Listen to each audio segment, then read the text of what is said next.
बिस्मिल्लाहिर्रहमानिर्रहीम। DGISI general फैज़ हमीद साहब की पोस्टिंग और जनरल नदीम अंजुम साहब की बतौर DGISI आमद।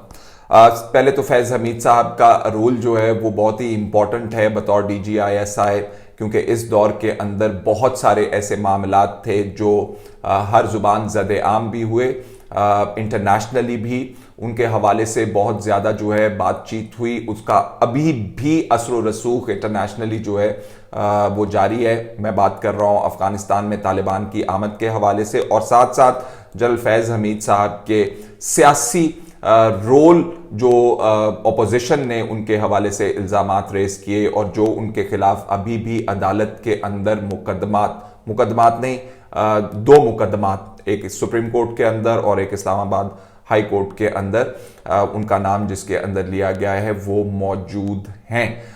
उसके बाद जरा बात करके नदीम अंजुम साहब के हवाले से भी बात करेंगे कि जो लेगेसी छोड़ के गए हैं जनरल फैज़ हमीद साहब, वहां से कंटिन्यू करना कितना आसान या मुश्किल काम हो सकता है।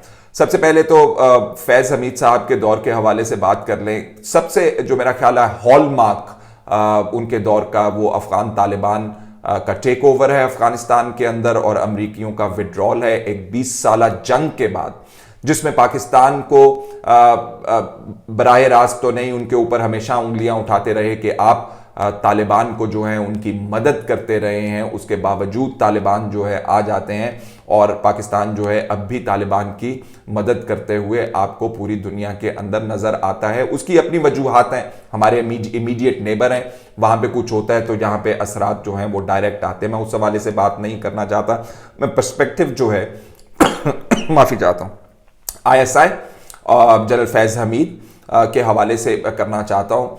कहा गया कि 40 मुल्कों की, 2 दर्जन से ज्यादा मुल्कों की जहां पे इंटेलिजेंस एजेंसीज अफगानिस्तान के अंदर ऑपरेट थी और ऑपरेट कर रही थी, और उसके बावजूद अफगानिस्तान के अंदर जो फाइनल विड्रॉल हुई अमेरिका की, उससे ISI का एक बहुत नाम जो है वो बना और जनरल फैज़ हमीद उस वक्त ISI को हेड कर रहे थे।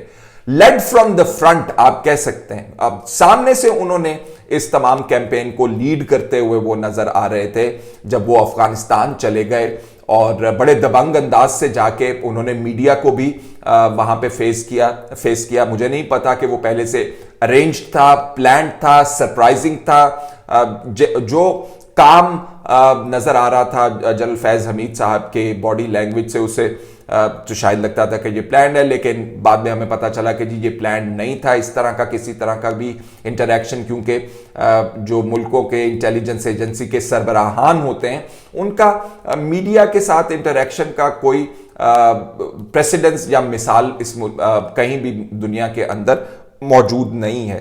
तो he did not shy away, वहां पे भी उनके हवाले से बातें हुई और एक ऐसे वक्त के ऊपर वो गए जब इंटरनेशनल कम्युनिटी कह रही थी कि हमें अफगानिस्तान से, तालिबान से ये एश्योरेंसेस चाहिए, हमने अपने लोग वहां से निकालने हैं। उनकी हुकूमत के अंदर बनने काफी सारे जो है मामलात जो अभी तक सेटल नहीं हुए थे, फॉर्मलाइज नहीं हुआ था कि कौन सी मिनिस्ट्री लेगा, पावर शेयरिंग कैसे होगी, दूसरे ग्रुप्स के साथ कैसे पावर शेयरिंग की जाएगी, क्योंकि एक इंक्लूसिव गवर्नमेंट की बात हो रही थी। तो जनरल फैज़ हमीद साहब उस मौके के ऊपर भी आपको अफगानिस्तान के अंदर नजर आते हैं। दूसरा अहम मामला पाकिस्तान के अंदर अमन व अमान के हवाले से था।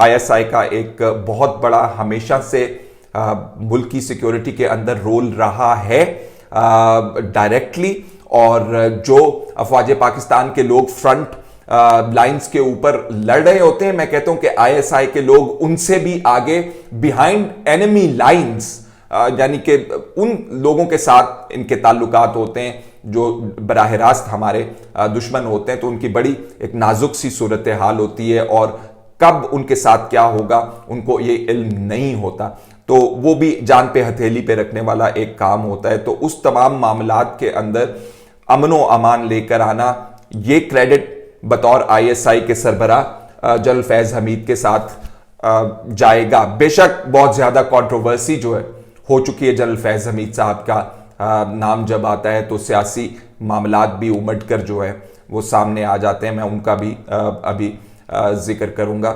जनरल फैज हमीद साहब का जो एक मैं कहूँगा कि मीडिया के अंदर एक रोल रहा है या इंटरेक्शन रहा है, वो भी काबिल जिक्र है। और साथ साथ जो इनके दौर में इंटेलिजेंस एजेंसीज की एक कोऑर्डिनेशन कमेटी बना दी गई, वो भी एक बहुत बड़ा पाकिस्तान की हिस्ट्री के अंदर काम हुआ है।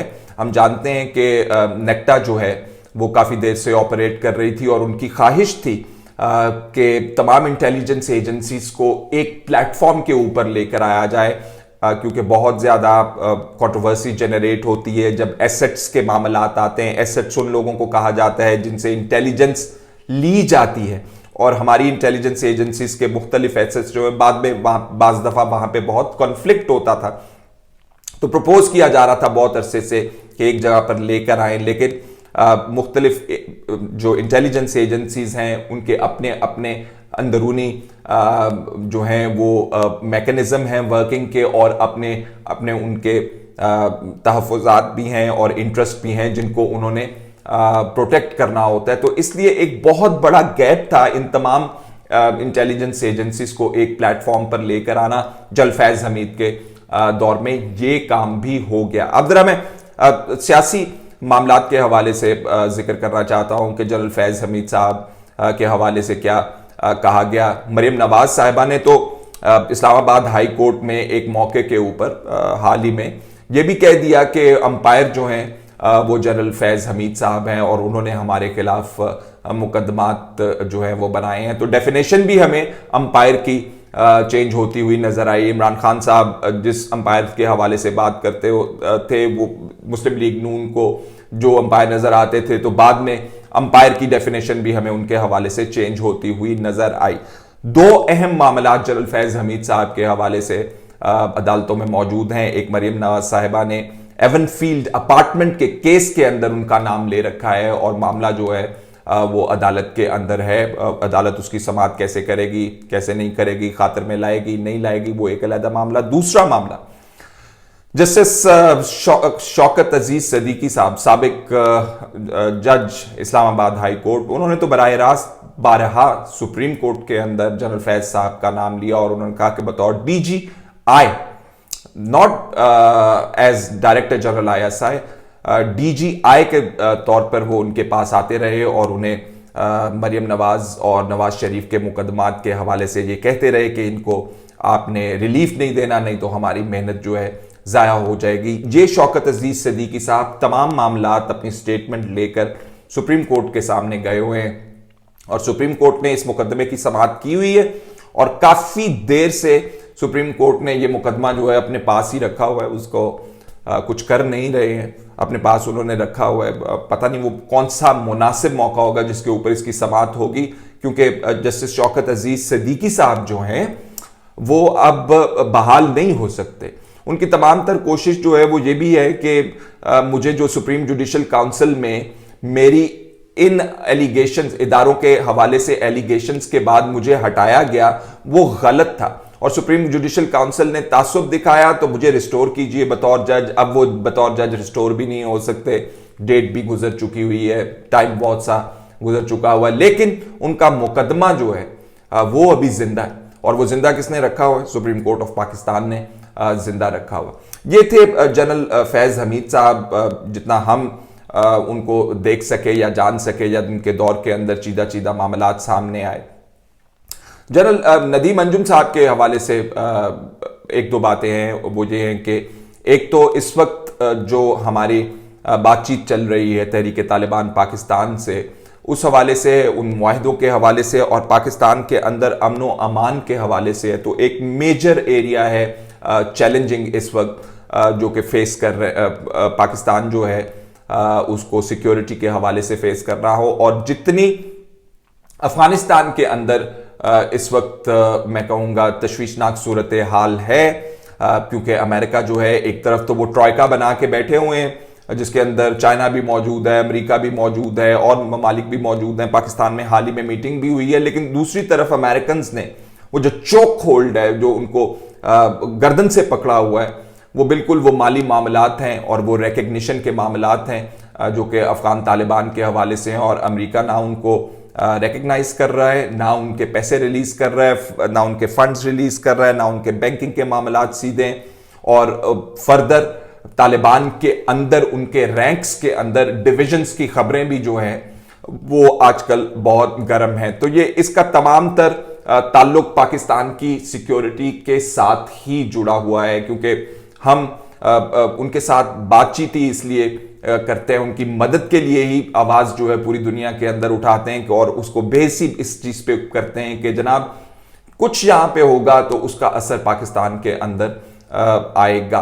तो जो मुआहदा होगा, जो यकीन दहानी करवानी होगी अफगान तालिबान ने या टीटीपी ने कि अब पाकिस्तान के अंदर कार्रवाइयां नहीं की जाएंगी, वो एक बात, और दूसरा डिनाई करना स्पेस ऐसे एलिमेंट्स को जो कार्रवाइयां करते हैं, मेरा ख्याल है वो एक बड़ा मामला जो है, क्योंकि फैज हमीद साहब गए हैं और ये मामलात जो है अभी चल रहे हैं, तो मेरा ख्याल है कि he would have to then look after that as well.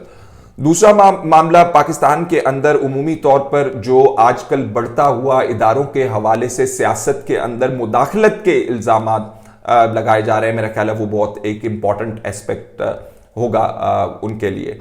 तीसरा मामला आप जानते हैं कि पाकिस्तान की सहाफती कम्युनिटी जो है उस हवाले से हाल ही के अंदर हामिद मीर साहब के हवाले से, हामिद मीर साहब भी इन्वॉल्व हो गए और लोगों को मार कुटाई हुई और उसके अंदर नाम लिए गए। तो एक मेरा ख्याल है ये भी बहुत बड़ा चैलेंज होगा। ऑपोजिशन भी जो है वो ये कह रही है कि जी बड़ी मदाखलत हो रही है इदारों की तरफ से, तो which is another very very crucial area जो देखा जाएगा, क्योंकि अगर प्रोफेशनल मामलात के अंदर इस किस्म के इल्जामात सामने आ रहे हों तो ना वो काम के लिए अच्छे, ना साख के लिए अच्छे, ना मुल्क के लिए अच्छे, ना रियासत के लिए अच्छे।